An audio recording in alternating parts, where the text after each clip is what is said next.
Our next speaker is from Occupy Boston. He is also one of the original Coffee Party members. He was at our convention. He also celebrated a year ago, 52 Saturdays ago, at the Rally to Restore Sanity. And as a Coffee Party member, was able to help me explain Occupy to the Coffee Party community so that we could, I think, overcome some apprehension and some fear and be ahead of the curve instead of behind the curve in embracing this movement. So I want to thank you, Paul, for that, and thanks for coming down here to speak to us. Okay, you have to hold it. You want to hold it? Okay, yeah. I'll start with some unfortunate news, just updating on Occupy Denver. There are reports of tear gas, rubber bullets, and some people are saying that 11-year-old kid was hit with a rubber bullet. So think what you will about the police. But first, I really want to start off with actually disagreeing with one point that the Freedom Plaza people made. I think they left, actually. But their estimate of people involved, I think it was too small. Because if you talked with a coworker, with a friend about the Occupy movement, if you shared a video on Facebook, if you bought a pizza at Liberato's Pizza in New York, you were part of this movement. You played an unbelievably important part in this movement, and if you did that, I just want to thank you. Because I'm here as a young person, as a student, as somebody who was here, who was in New York on September 17th, was one of the first few hundred people to sleep on Wall Street, or as nearby as you can. And unfortunately, I didn't come here with anything written before this weekend, so I went upstairs and wrote it on my iPhone. Because, like, if you notice, social movements, every one of them has a Twitter hashtag attached to it. That's what my generation does. Eric did a great job of introducing me. He's used me in some videos and pictures and stuff, and I did write the article, which I'm glad a lot of people connected with it, and I hope it really bridged some gaps that were there. And it was great here tonight, hearing the whole rhetoric of the 99%. It's unbelievable where you can have really hardcore anarchists talking about the 99%, and then people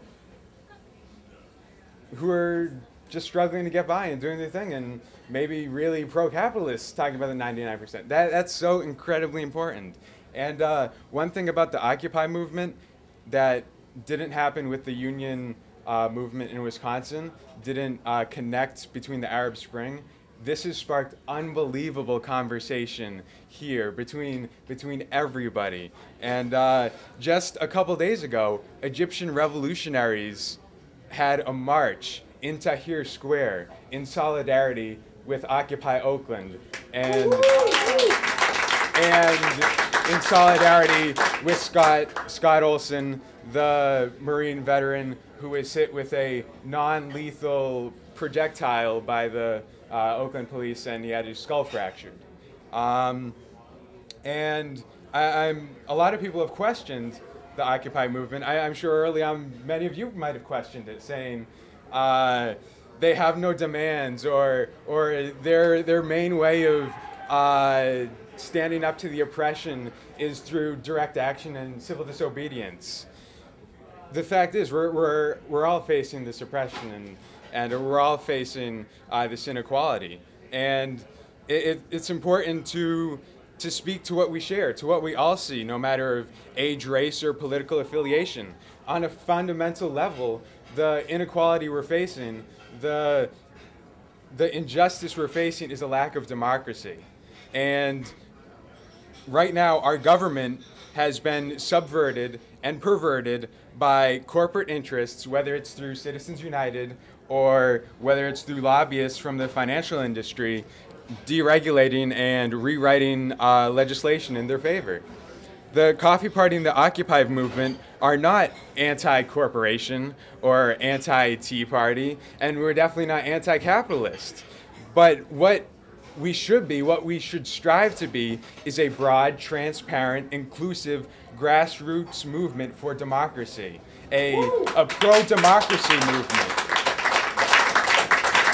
And we won't be divided if we have differences on opinion on how we deal with healthcare, or if people have different opinions on any bunch of different issues, whether it's immigration, the environment, jobs, anything. On a fundamental level, we got to focus on the democracy. And if we make sure that our democracy and our government is of, by, and for the people, then we will be able to have a proper civil discussion where we can actually come to a consensus instead of spending so much time with this completely pointless arguing. And I believe if we do have that fundamental, transparent, open, horizontal democracy, we will come to the right decisions on all of those issues. And also, I feel it is really important to reclaim and redefine a lot of the words that we're using today, like occupation, like intervention. I'm 21 years old.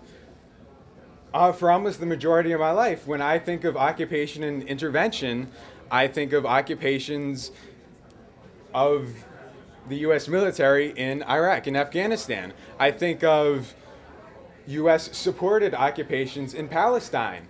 I think of military interventions in Libya, where, I mean, Gaddafi is an incredibly oppressive dictator, but we still have our incredibly imperialistic government shooting missiles and killing innocent people. I lastly wanted to acknowledge some words of people that I really look up to and admire. First was Cornel West, where he said, really, don't be afraid of the word revolution. That's another word we need to redefine. It's going to be whatever we make out of it. It's not going to be violent, because we're in control of that. We can say this is going to be a peaceful revolution. And who's going to take part in that revolution? I think the next person I'm going to quote left Bill Moyer, but he said at the convention, Coffee Party convention, that we need radical solutionaries. That is like my favorite term. Focusing on the root cause and actually providing solutions, and that's who we need in this revolution. I'm going to end it in a way that I feel is pretty appropriate for the time in history we are at right now, with a mic check. Mic check. I believe that we are at a point in history where we have the urgency, the creativity, and technology to have a successful global revolution in the name of real democracy. Thank you.